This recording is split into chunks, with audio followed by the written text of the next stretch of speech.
하나님의 은혜와 평강이 넘치기를 빕니다. 지난 9월 30일인가? 지난주죠. 부산에서 60대 할머니의 시체가 발견이 되었죠. 그런데 이 죽은 지 한 5년 정도 지나가지고 백골이 된 상태였습니다.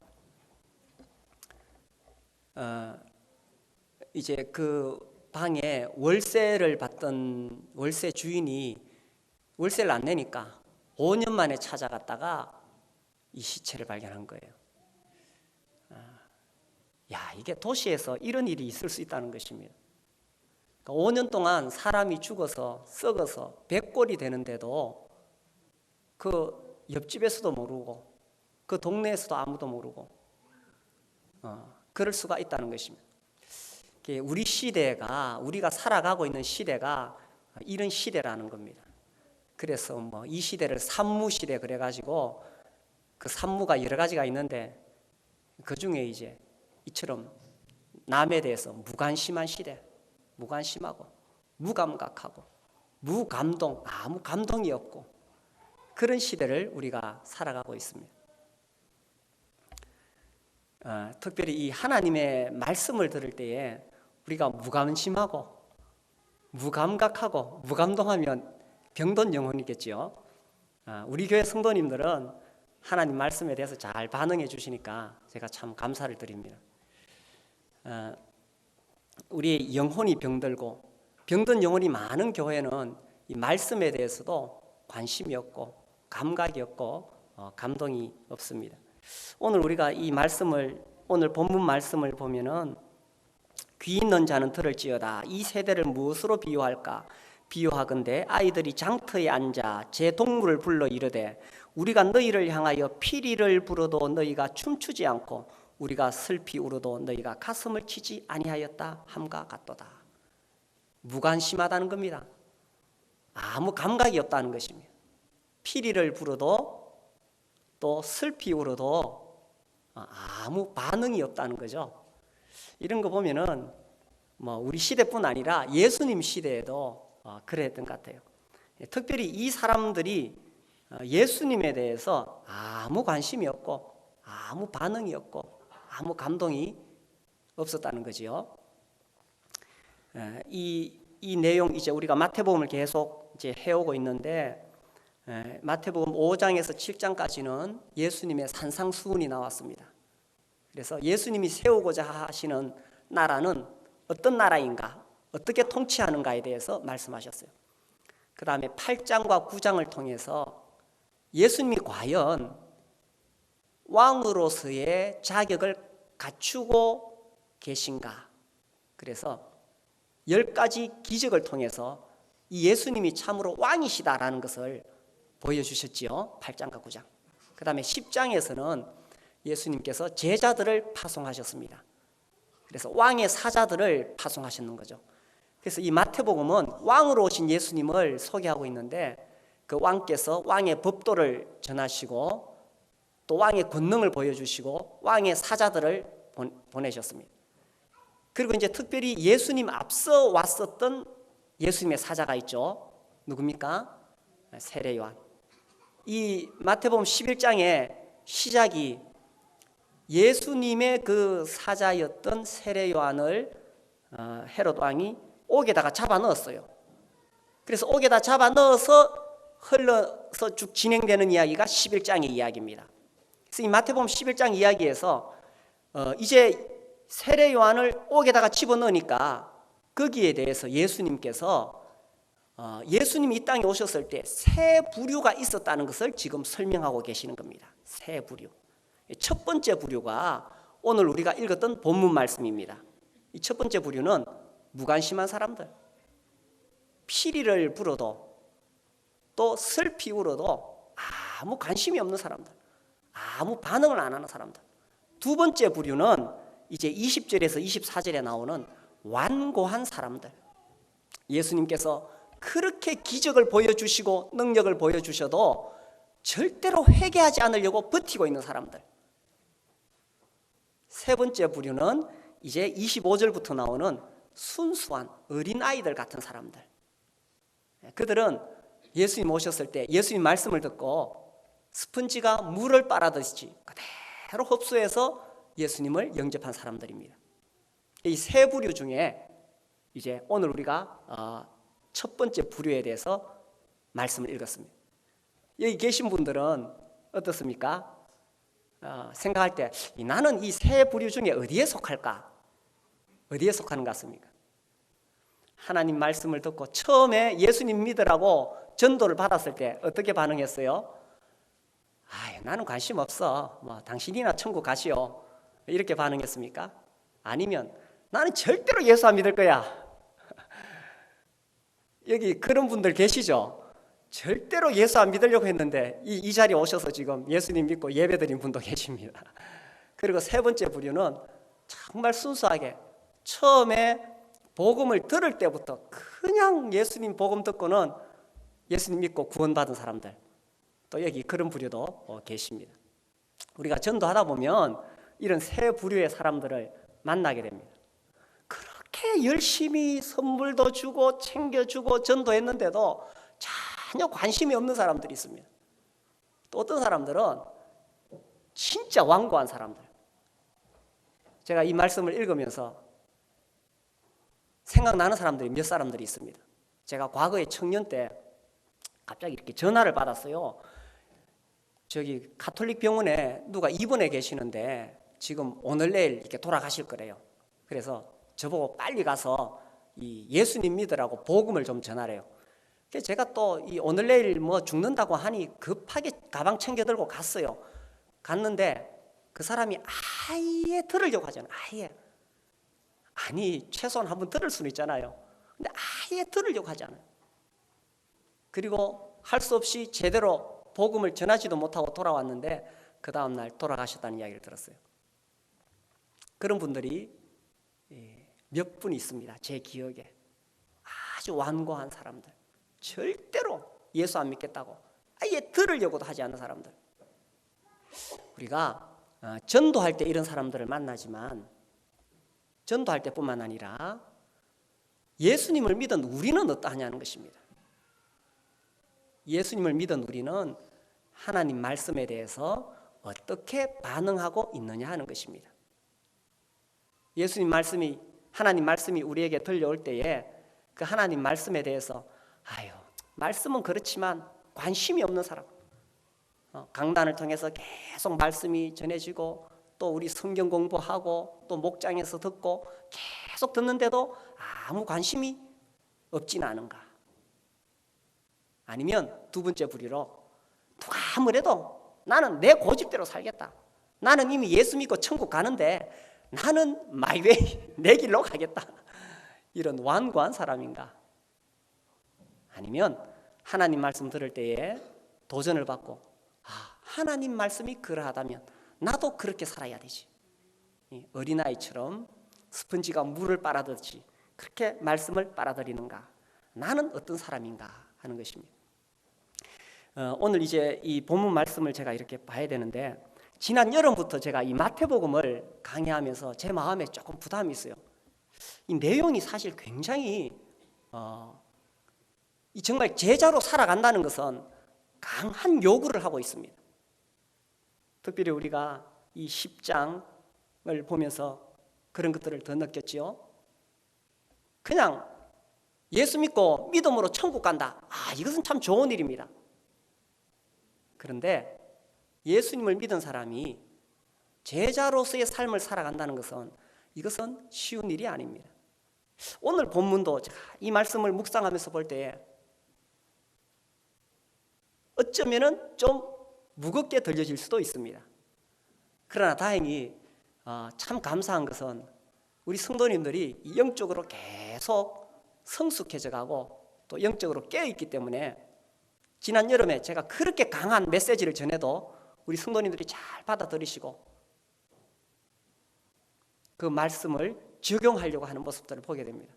그래서 오늘도 어쩌면은 좀 그런 내용일지도 모르겠습니다. 우리가 주님의 마음을 얼마나 알고 있느냐 하는 거죠. 주님은 우리에게 말씀하고 계시는데 나는 그 주님의 마음을 얼마나 알고 있느냐, 또 얼마나 반응하고 있느냐라는 것입니다. 자, 이제 또 한번 다시 봅시다. 귀 있는 자는 들을지어다. 그래서 잘 들어야 되겠죠. 이 소리가 두 개의 소리가 들립니다. 하나는 피리 소리고 하나는 슬피 우는 소리입니다. 이 소리를 잘 들으라는 겁니다. 귀 있는 자는 들을지어다. 그래서 피리 소리가 들릴 때는 내가 어떻게 해야 되는가? 슬피 우는 소리가 들릴 때는 내가 어떻게 해야 되는가 하는 것입니다. 이 피리 소리가 뭐냐? 이제 주님이 비유를 말씀하셨는데 장터에 앉아 동무들을 불러가지고 이 아이들이 말하죠. 우리가 너희를 향하여 피리를 부르도 너희가 춤추지 않는다라고 했고, 우리가 슬피 울어도 너희가 가슴을 치지 않는다. 이게요, 이 예수님이 이제 비유를 들면서 그 당시 장터에 아이들이 노는 이야기를 했어요. 아이들이 모여서 놀면은 뭐 하느냐? 요즘 뭐 합니까? 전부 이거 꺼내가지고 놀고 있는데, 사실 생각해 보면 제가 어렸을 때도 뭐 하고 놀았느냐 하면 어른들 흉내 내면서 놀았어요. 그렇죠? 어른들 흉내 낼 때 제일 많이 흉내 내는 게 뭐냐? 결국은 소꿉놀이 했고, 그죠? 이 결혼식과 장례식입니다. 하여튼 저도 이렇게 생각해 보면 저도 어렸을 때 뭐 결혼식 그런 어떤 그 흉내를 내면서 놀았던 것 같고, 또 한 번은 저희 동네에 어떤 분이 돌아가셨는데 제가 지금도 그 기억이 나요. 많은 남자들이 삼배 옷을 입고 머리에다 이렇게 막 둘러쓰고 이 대나무 작대기를 짚고 아이고 아이고 하면서 가는데 그 행렬이 굉장히 길었어요. 그분이 누군지는 제가 정확히 기억이 나지 않지만 아무튼 그 행렬이 굉장히 길었는데 우리 동네 아이들이 다 그 뒤를 따라갔어요. 따라가가지고 한 바퀴 돌고 왔는데 그 다음 날부터 모이면 뭐하고 놀았겠어요? 아이고 아이고 하고 놀았어요. 이런 거 보면은 시대나 또 지역을 초월해서 사람들의 가장 큰 중요한 일이 결혼식과 장례식이었고, 또 아이들은 그것을 보고 놀았던 것 같아요. 그래서 예수님이 이 세대를 무엇으로 비유할까 하시면서 장터에 노는 아이들 이야기를 하셨어요. 그래서 아이들이 모여서 뭐하고 노느냐? 첫 번째가 피리를 부는 것, 이 잔치 흉내를 내는 겁니다. 성경에는 결혼식이라고 나와 있지 않지만 피리를 불었을 때 춤을 덩실덩실 출 만큼 기쁘고 즐거운 잔칫날은 우리 인생에 있어 결국은 결혼식이죠. 결혼식만큼 기쁘고 즐거운 날이 어디 있겠습니까? 그래서 이렇게 잔치를 하는 겁니다. 그래서 그렇게 이제 아이가 피리를 불면은 다른 아이들이 이제 흉내를 내기 위해서 일어서서 덩실덩실 춤을 춰야 됩니다. 근데 그렇게 피리를 부는데도 아무 반응이 없다는 겁니다. 무관심, 아무 관심이 없고 아무 반응이 없다. 그래서 그 아이가 아이고 이거 재미없구나. 그러면은 이제 좀 장례식 놀이를 하자. 그래서 아이고 아이고 하고 슬피 울기 시작했습니다. 슬피 울면은 가슴을 치면서 같이 따라해야 되는데 아무 관심이 없습니다. 아무 반응이 없습니다. 주님께서 이 세대가 그러하다. 그 당시 세대 사람들이 그러했다는 것입니다. 그러면서 그 밑에 이제 예수님이 오셨던 이야기, 또 이 세례 요한의 이야기, 이게요 이 대구가 되어 있는데 ABBA 구조입니다. ABBA 구조로 이렇게 대구가 되어 있는데, 이 말씀을 가만히 묵상해 보면은 그러면은 피리를 분다는 것이 무슨 의미일까? 이 잔칫날, 잔치가 벌어졌다는 것이 무슨 의미일까? 이 성경 전체를 봤을 때에 이 잔칫날은 결국은 우리 주님이 이 땅에 오셔서 복된 소식, 기쁨의 소식, 복음을 들고 오셨다는 것입니다. 그래서 예수님께서 죄악 가운데 살아가는 사탄에 매여 있는 인류에게 기쁨의 소식, 복음을 들고 오셨다는 것입니다. 그렇게 복음을 들고 오셨으면, 이 복음이 선포된다면 사람들이 그에 따라서 반응을 해야 되는데 아무 반응이 없다는 것입니다. 예수님 이 땅에 오셨던 것 자체가 기쁜 소식이죠. 우리 성경을 통해 한번 확인해 봅시다. 누가복음 2장 10절에 보시면 우리 주님이 이 땅에 오셨을 때에 천사가 이야기했습니다. 2장 10절 천사가 이르되 무서워하지 말라. 보라 내가 온 백성에게 미칠 큰 기쁨의 좋은 소식을 너희에게 전하노라. 오늘 다윗의 동네에 너희를 위하여 구주가 나셨으니 곧 그리스도 주시니라. 예수 그리스도가 이 땅에 오셨다는 것입니다. 이보다 더 기쁨의 좋은 소식이 없겠지요. 그래서 예수님이 오셔서 이 천국 복음을 전하기 시작했습니다.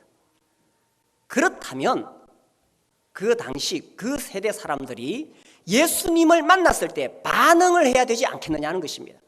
예수님의 복음을 들었을 때 반응을 해야 되지 않겠느냐는 것입니다. 그러니까 우리 주님이 이 땅에 오셔서 이제 5장에서 7장까지 왕의 법도를 선포하시고 8장 9장에서 10가지 기적을 통해서 그분이 왕이라는 사실을 보여주시고 10장에서 자기 제자들을 파송하셨습니다. 그렇다면 여기에 대해서 그 세대 사람들이 반응을 해야 되지 않느냐는 것입니다. 그런데 오히려 왕의 사자인 세례 요한을 옥에다가 잡아 가두었다는 것입니다. 그래서 주님이 안타까운 마음으로 이렇게 말씀하신 것입니다. 피리를 불어도 너희가 춤추지 않는구나. 이 귀한 복음, 죄악 가운데 살아가는 인생, 그 죄 때문에 심판받아 지옥 가는 인생에게 우리 주님이 오셔서 복음이 되시는데 아무 반응이 없다는 것입니다. 그래서 그들에게 이렇게 경고하신 것입니다. 그 다음에 우리가 슬피 울어도 너희가 가슴을 치지 아니하였다. 이 슬피 운다는 것은 무엇인가? 특별히 이 세례 요한이 슬피 울었죠. 우리 주님도 울었습니다. 이게 무슨 이야기를 하느냐 하면 그 당시 죄악 가운데 있는 사람들에게 우리 주님이 회개를 촉구했습니다. 회개하라 천국이 가까웠느니라. 이렇게 회개를 촉구했지만 그들이 아무 반응이 없었다는 것입니다. 주님은 실제로 울었습니다. 우리 누가복음 19장을 보겠습니다. 누가복음 19장 41절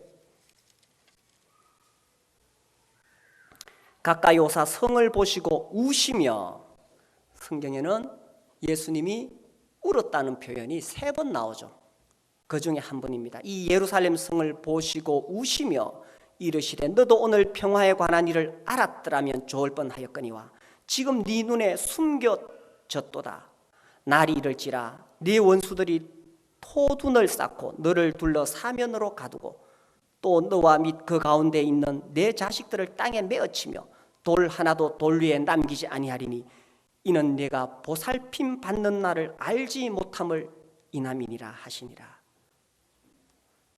이 사건은 AD 70년 우리 주님이 십자가에 죽으시고 부활하신 뒤 약 40년 뒤에 로마인들에 의해서 일어날 사건이죠. 우리 주님은 자기가 이 땅을 떠난 후에 40년 뒤에 로마인들에 의해서 그 유대인들이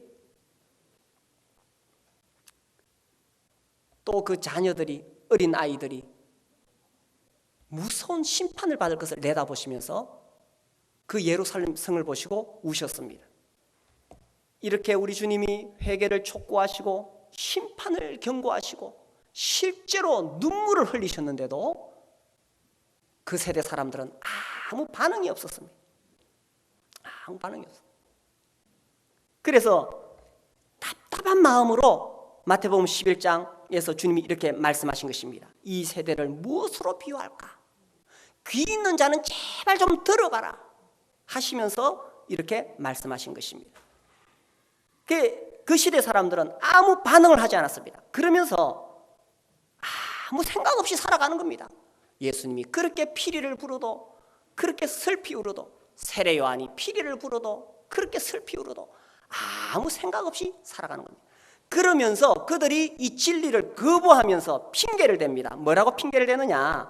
18절 요한이 와서 먹지도 않고 마시지도 아니하며 그들이 말하기를 귀신이 들렸다 하더니 인자는 와서 먹고 마시며 말하기를 보라 먹기를 탐하고 포도주를 즐기는 사람이요 세리와 죄인의 친구라. 그러니까 세례 요한한테는 세례 요한 저 사람은 뭐 저기 금욕주의로 사느냐, 귀신 들린 거 아니냐 이렇게 말하고, 또 예수님 반대로 사람들과 함께 어울리시니까 저 예수라는 분은 내 먹고 마시고 저런 거나 좋아하고 죄인들하고 어울려 놀고 이렇게 하면서 또 예수님을 비난했습니다. 그러니까 이래 해도 비난하고 저래 해도 비난하고 하면서 핑계를 대었던 것입니다. 진리를 받아들이려고 하지 않는 사람은요, 이래도 핑계대고 저래도 핑계대는 겁니다.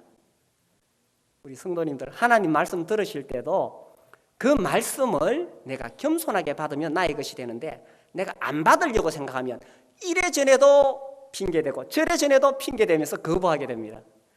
이 옛날 그 이동훈 목사님이죠. 그분이 아주 재미있는 이야기를 하셨는데 그냥 한번 들어보십시오. 그분 말씀하시기를, 목사가 젊으면 경험이 부족하여 불안하다고 하고, 늙으면 시대에 맞지 않고 희망이 없다고 합니다. 잘생기면 제비 같아 위험하다 하고, 못생기면 품위가 없어 틀렸다고 합니다.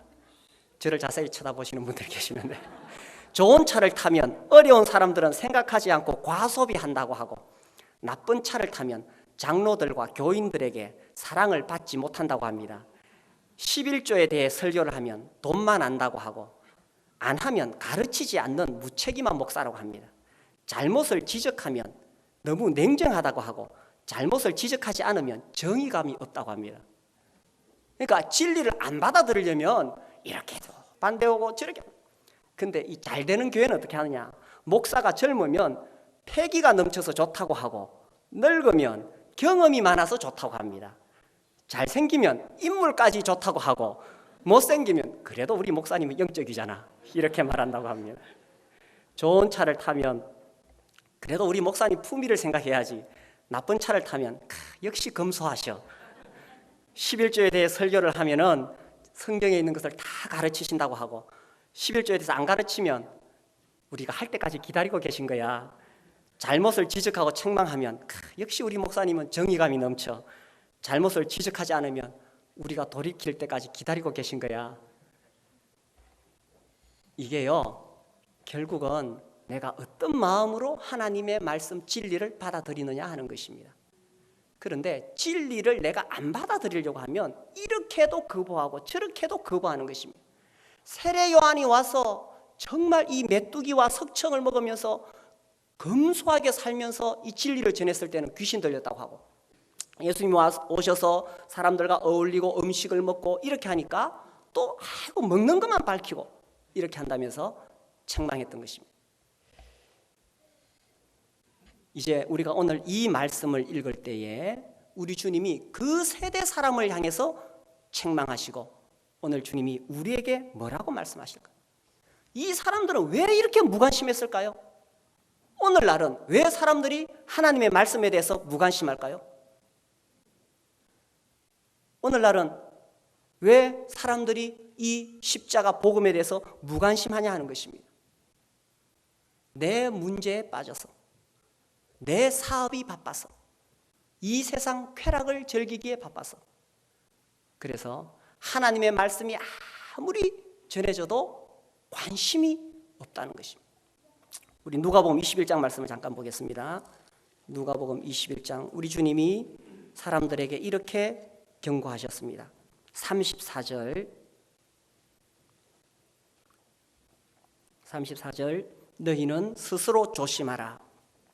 그렇지 않으면 방탕함과 술 취함과 생활의 염려로 마음이 둔하여지고 뜻밖의 그날이 덕과 같이 너희에게 임하리라.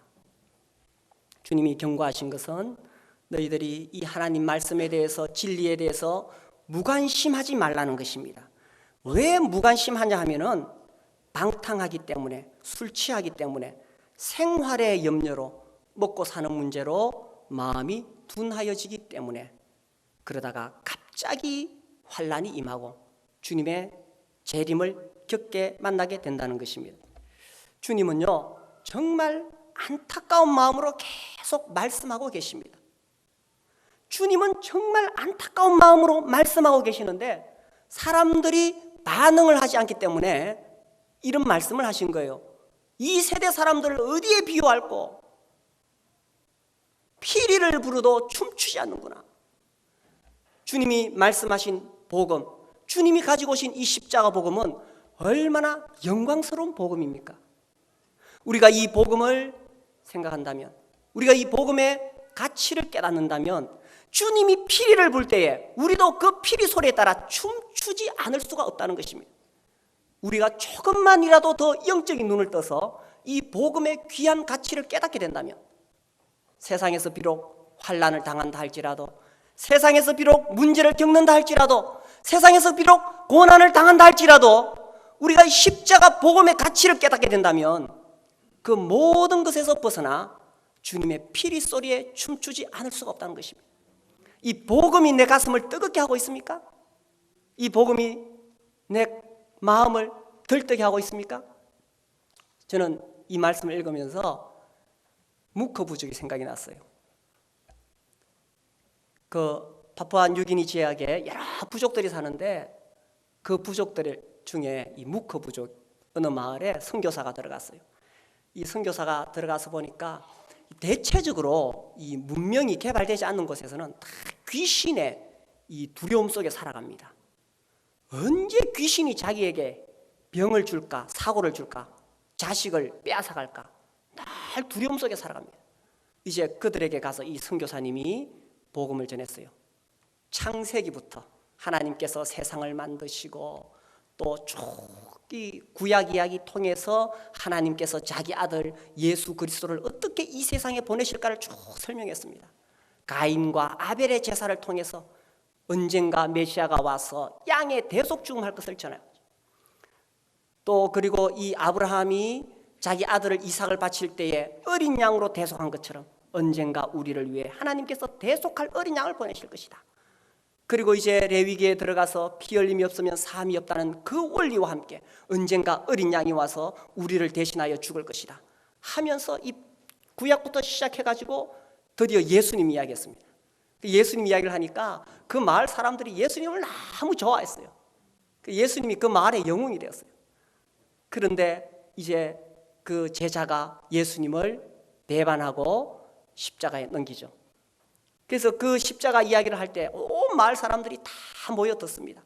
300명이 넘게 다 모여서 계속 듣고 있는데 이 이야기를, 이 복음을 좀 더 명확하게 전하기 위해서 이 역할극을 합니다. 그래서 사람을 데리고 가가지고 실제로 이렇게 십자가에 못 박는 것처럼 흉내를 내고 이 가슴에다 이 염료, 빨간 염료를 넣어서 창으로 찌르면 가슴에서 피가 쏟아지도록 그렇게 했습니다. 그것을 보았을 때에 그 부족 사람들이 구약의 이야기를 그대로 연결을 해서 이해를 하기 시작합니다. 그리고 이 선교사님이 이제 그들에게 복음을 전합니다. 예수님께서 피를 흘리셔서 우리를 위해 죽으셨습니다. 이 복음을 듣고 마을 사람들이 생각을 합니다. 그리고 그 복음을 그대로 자기 것으로 받아들이고 그 중에 한 마을 남자가 나와가지고 그러면 예수님이 내 죄를 대신 갚아 주셨습니다. 이렇게 이야기합니다. 그러니까 또 다른 사람이 나와가지고 어떤 할머니가 나와가지고 그러면 예수님이 내 모든 죄를 다 대신해서 죽어주셨습니다. 나는 지금까지 마귀에 억눌려 살아왔습니다. 그런데 이제 예수님이 내 죄를 다 갚아주셨습니다. 그러면서 막 이 흥분이 막 전달되기 시작합니다. 그러면서 그 마을 300명 되는 사람들이 갑자기 막 흥분하면서 춤을 추기 시작합니다. 막 뛰면서 춤을 추기를 2시간 반 동안 춤을 췄다고 합니다. 그 마을 사람들이 본래 그렇게 감정적인 사람이 아니고 자기 감정을 아주 절제하는 사람들이라고 합니다. 그런데 그 복음이 자기의 것으로 깨달아지는 그 순간 그 복음의 가치를 깨닫고 주체할 수 없는 기쁨으로 춤을 추기 시작한 것입니다. 이것이 바로 피리를 불 때 춤을 추는 것 아니겠습니까? 진실로 우리가 이 십자가 복음의 가치를 깨닫게 된다면 복음만으로, 십자가 복음만으로도 우리가 얼마나 기뻐하며 살 수 있지 않겠습니까? 그런데 우리는 오늘도 현실의 문제 때문에, 먹고 사는 문제 때문에, 세상적인 것 때문에 또 마음이 빼앗기고 있습니다. 그래서 주님께서 우리가 피리를 부르도 너희가 춤추지 않는도다 이렇게 말씀하신 거예요. 그래서 오늘 우리가 정말 주님의 마음을 생각하면서 이 복음의 가치를 우리가 좀 더 다시 깨달을 수 있게 되기를 바랍니다. 그 파푸아 뉴기니 부족이 그때 이 외치는 소리가 있어요. 있다오 있다오, 이것이 진실이다, 참으로 좋습니다, 맞습니다, 있다오 있다오 하면서 2시간 반 동안 춤을 춥니다. 우리의 삶에도 이 복음의 가치가 다시 새로워지기를 바랍니다. 그리고 주님 말씀하시기를 슬피 울어도 너희가 가슴을 치지 아니하였다. 주님이 언제 슬피 우셨어요? 아까 우리가 살펴보았듯이 예루살렘 성을 향해서 뿐만 아니라 하나님의 복음을 거절하고 심판을 향해 달려가는 유대인들 향해서 주님이 슬피 울었습니다. 잃어버린 영혼들을 바라보실 때에 주님의 마음은 슬픔으로 가득 찼던 것입니다. 우리가 이런 주님의 마음을 조금이라도 이해할 수 있으면 얼마나 좋을까요? 주님이 세상을 보실 때는 세상의 높은 빌딩을 바라보지 않으십니다. 고급 차를 바라보지 않습니다. 주님 뭘 보실까요? 잃어버린 영혼들을 보고 계시는 겁니다. 특별히 주님은 자기를 거절한 그 유대인들이 로마인에 의해서 심판받을 것을 생각하시면서 그 아픈 가슴으로 슬피 우셨던 것입니다. 우리도 주님의 마음을 조금이라도 이해해서 영혼들을 바라볼 수 있다면 얼마나 좋을까요? 제가 우리 교회 형제님한테 가끔 그런 이야기를 듣는데, 저기 아파트에 교복을 입은 중고등학생들이 모여서 담배를 피운다고 합니다. 그런데 그 아파트에서 아무도 말릴 수가 없대요. 관리실에서도 말릴 수 없어. 경찰이 와도 말릴 수가 없어. 지나가는 동네 주민들 아무도 말릴 수가 없습니다. 제가 그 이야기를 들을 때마다 참 가슴이 아픕니다. 어떻게 해야 되죠? 주님이라면 어떻게 하셨을까요? 우리 주위에 얼마나 많은 영혼들이 이처럼 방황하면서 살아가고 있는지 모릅니다. 주님은 그런 영혼들을 보실 때마다 슬피 우시는데 우리는 아무도 가슴을 치지 않습니다. 왜 우리 주위에 이렇게 수많은 사람들이 하나님 알지 못하고 삶의 목적을 깨닫지 못하고 죄악 가운데 지옥을 향해 달려가고 있는데 우리는 왜 아무 감각이 없느냐는 것입니다. 우리는 왜 아무 관심이 없느냐는 것입니다. 왜 우리는 아무 감동이 없느냐는 것입니다. 어제 제가 대구 극동방송 잠시 들으니까 대구 복음화율이 10%랍니다. 그렇다면 10명 중에 9명이 예수님 모르고 지옥 가고 있는데 주님은 그들을 보시면서 슬피 우시는데 왜 우리는 아무 감동이 없느냐는 것입니다. 어쩌면요, 우리 그리스도인은 이 기쁨과 슬픔 사이의 그 긴장 속에 살아가는 것이라고 생각됩니다. 항상 성경은 좀 그런 게 있죠. 이미와 아직, 그죠? 이미와 아직, 하나님 나라가 이미 임하였으나 아직 오지 않았다, 이렇게 표현한 거죠. 우리 그리스도인은 이 땅에서 기쁨과 슬픔의 긴장 속에 살아가고 있습니다. 기쁨이라는 것은 예수 그리스도의 영광의 복음으로 인한 기쁨, 말할 수 없는 기쁨. 슬픔이라는 것은 그 복음 때문에 아직 이 복음을 알지 못하는 영혼들을 향한 슬픔. 그 긴장 사이에 우리가 살아가고 있는 것입니다. 우리는 이 땅에 썩어질 부귀와 영화, 이 세상에서의 출세, 이 세상에서의 안락, 이 세상의 쾌락이 아니라 복음 때문에 기뻐하고 복음 때문에 슬퍼하며 살아가는 것입니다. 우리가 신앙생활을 한다고 했을 때는 이 신앙의 초점이 분명해야 됩니다. 단순히 교회에 나오고 봉사하고 찬양하고 이것이 아니라 이 초점이 분명해야 됩니다. 그 초점이 뭐냐? 바로 복음이죠. 그래서 복음 때문에 기뻐하고 복음 때문에 가슴 아파하고, 주님이 피리를 불 때 우리도 함께 춤추는 자들이 되기를 원합니다. 주님이 슬피 우실 때 우리도 함께 슬피 울 수 있는 그런 사람들이 되시기를 바랍니다. 함께 일어나서 기도합니다.